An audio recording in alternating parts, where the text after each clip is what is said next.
Ten group ग्रामपंचायतीतर्फे अतिशय स्तुत्य असा उपक्रम राबवण्यात येत आहे।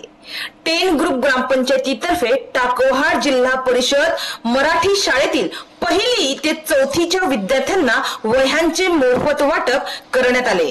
ग्रामीण भागातील विद्यार्थ्यांना शिक्षणातून ज्ञान मिळावे व त्यांना प्रोत्साहन मिळून त्यांची शिक्षणातील गोडी वाढावी आणि ग्रामीण भागातील गरीब विद्यार्थी शैक्षणिक प्रगतीपासून वंचित राहू नये या उद्देशाने टेन ग्रुप ग्रामपंचायतीने पुढाकार घेतला असून या ग्रामपंचायती मार्फत ग्रामपंचायत हद्दीतील जिल्हा परिषदेच्या मराठी शाळांमध्ये वह्या वाटपाचा स्तुत्य उपक्रम राबविण्यात येत आहे। याच उपक्रमाचा एक भाग म्हणून काल सोमवारी 21 जुलै रोजी टाकवाड या शाळेत 1ली ते 4थीच्या विद्यार्थ्यांना प्रत्येकी 4 वह्यांचे वाटप करण्यात आले।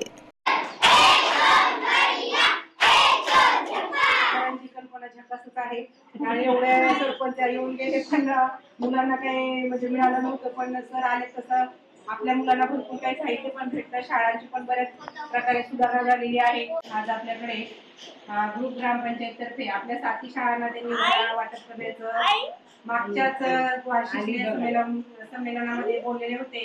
म्हणजे सरांचे एक मला असं म्हणावं वाटतं की बोलले देसा चाले त्याची वंदावी पाऊले। सरांच्या मागोमाग सगळ्यांनी असंच घडून आणावं का नवीन काहीतरी गोष्टी एका मुलांना ज्या वह्या गरजेच्या आहेत वर्षभर ती गोष्ट त्यांनी हेरली आणि त्यांनी असं आश्वासन दिलं सगळ्या शाळांना की मी जोपर्यंत माझ्या पदावर आहे तोपर्यंत मी सर्व शाळांना वह्या वाटप करणार आहे। आणि तसंच सर्व वागतात दरवर्षी आपल्या शाळांना मुलांना वर्षभर पुरतील अशा वह्या ते देतात। त्याबद्दल मुलांनी आमच्या स्वागतच केले। तरी मी आमच्या शाळेतर्फे तर यावेळी सुंदर आणि नवीन वह्या मिळाल्यामुळे विद्यार्थ्यांच्या चेहऱ्यावर आनंद झळकत होता। या उपक्रमाने विद्यार्थ्यांच्या चेहऱ्यावर आनंदच फुलविला होता। एकंदरीत विद्यार्थ्यांच्या चेहऱ्यावरचा आनंद म्हणजे या उपक्रमाचा सकारात्मक परिणाम। तर यावेळी टेन ग्रुप ग्रामपंचायतीचे सरपंच सदू गणेशकर आणि उपसरपंच रेहाना पटेल यांनी विद्यार्थ्यांना उज्ज्वल भविष्यासाठी शुभेच्छा दिल्या। तसेच विद्यार्थ्यांनी वह्यांचे पान फाडू नये, वह्यांचा योग्य वापर करावा अशी तंबी सरपंच यांनी यावेळी विद्यार्थ्यांना दिली। तसेच जे पालक आपल्या मुलांना शाळेत पाठवत नाही किंवा पालकांमध्येही काहीही गैरसमज असतील तर त्यांनी त्याबाबत आम्हाला सांगावे असे सरपंच यांनी यावेळी सांगितले। एकंदरीत आपल्या गावातील मुलांचं उज्ज्वल भविष्य लक्षात घेता सरपंच यांनी यासाठी लवकरच पालक मीटिंग घेण्याचेही ठरविले आहे।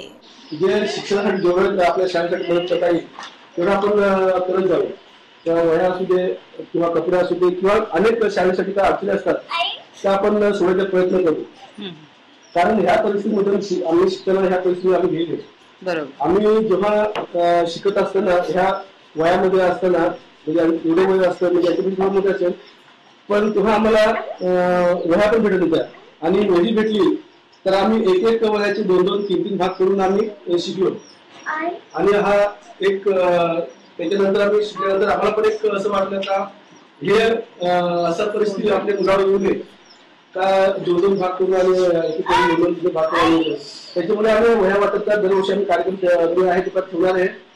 आणि वह्या दिल्यानंतर मुलांना एक चांगला प्रोत्साहन भेटतं का आपल्या काहीतरी आपल्या शिक्षक त्यांच्याकडून सगळं शिकवत आहेत पण काही गोष्टी काय अडचणी असल्यामुळे शिक्षक पण काही शिकवत आहेत। त्याच्यामुळे जे शिक्षक बोलतील काय अडचणी असतील त्यामुळे ते भेटतील किंवा प्रत्यक्ष भेटतील किंवा आम्हाला आम्ही त्यांना सॉल्व्ह करू।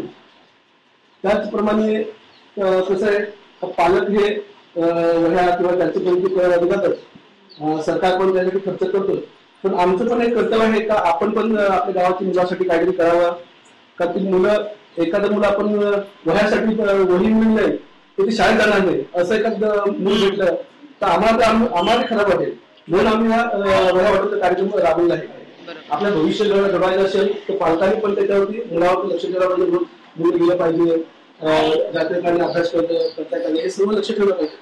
मॅडमच्या वर्गात आल्यानंतर सर्व त्यांच्यापर्यंत सर्व करतात जेव्हा आपले मुलं आपल्या हातून चांगलं शिकवतात पण पालकांकडून घरी गेल्यानंतर पालकांकडे थोडं लक्ष दिलं पाहिजे. आम्ही पालक मीटिंग आम्ही होणार आहे प्रत्येक शाळेमध्ये आणि पालकांना आम्ही मार्गदर्शन करणार आहे. आम्हाला असे बऱ्याच अडचणी आले आहेत तर मुलं शाळेमध्ये येत नाही, एक दिवस आला 2 दिवस येत नाही आणि होमवर्क दिला तर दुसऱ्या दिवशी आणून मारतात. म्हणजे हे झालं नाही पाहिजे म्हणून आम्ही पालकांनी मीटिंग घेऊन आणि त्यांना मार्गदर्शन करणार आहे. आणि त्याच्यानंतर पण कोणी पाठवत असेल हे मार्गदर्शन पण कोणी पाठवत नसेल शाळेमध्ये दुर्लक्ष करत असेल तर त्याच्यावर पण आम्ही एक मीटिंग घेऊन आमच्या घरातून मीटिंग किंवा ग्रामसभेमध्ये विषय घेऊन आणि त्याच्यामध्ये आम्ही घरातून कारवाई करण्याचा आम्ही प्रयत्न करणार असं आमच्या मीटिंग ठरलेले. तर पालक खरोखर त्याला काय म्हणजे असं वाटत नाही का बाबा मुलं शिकावं आणि त्याचं पण भविष्य घडावं असं काही पालक आहेत त्याच्यावर आम्ही त्याला पण हे करणार नाही. आमच्याकडे आम्ही दोघा मानवत करता येतो आम्ही करतो. तुम्हाला कुठे शाळेमध्ये काही कमी पडत असेल मी शिकताना तर आम्ही आमची ग्रामपंचायत तुम्हाला पाहिजेपर्यंत मदत करू. पण तरी पण ती पुढे येत नसतील पालक दुर्लक्ष करत असतील तर आम्ही त्याला हे करणार. 1,500 आम्ही ग्रामपंचायत विकत घेऊन आणि 2,000 आम्ही ह्या वह्या वाटप केले.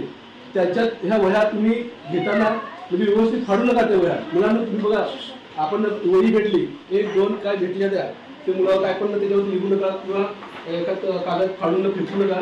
काय हे फुकट भेटलं तर मुलाला कसं त्याचं महत्त्व कळत नाही. तर शिक्षक आम्ही मध्ये विजिट देऊ आणि असं काय आढळलं त्याचं काही पण लिहिलं असेल किंवा ते त्याच्यावरती पानं फाडले असेल तर आम्ही त्याच्यावर आमच्या मुलांना किंवा पालकांना बोलून आम्ही त्याच्यावरती पुढे देऊ. तर आम्ही एवढं मेहनत करून आम्ही एवढं करून तुम्हाला हे करत नसेल व्हॅल्यू करत नसेल तर ते बरोबर नाही.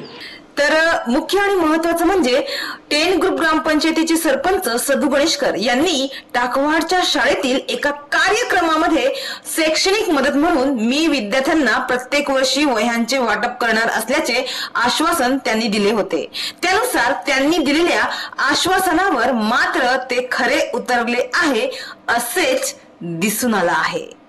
तर या कार्यक्रमावेळी टेन ग्रुप ग्रामपंचायतीचे सरपंच सदू गणेशकर, उपसरपंच रेहाना पटेल, शाळेतील मुख्याध्यापिका सोनाली शेळके, शिक्षिका सुवर्णा देशमुख, अंगणवाडीच्या आशा वर्कर रुखसाना पटेल तसेच चिमुकले विद्यार्थी उपस्थित होते. तर या शाळेतील मुलांना वह्यांची गरजच होती आणि ते विद्यार्थ्यांना पुरवण्यात आल्याने यावेळी सुवर्णा देशमुख यांनी टेन ग्रुप ग्रामपंचायतीचे विशेष आभार यावेळी मानले.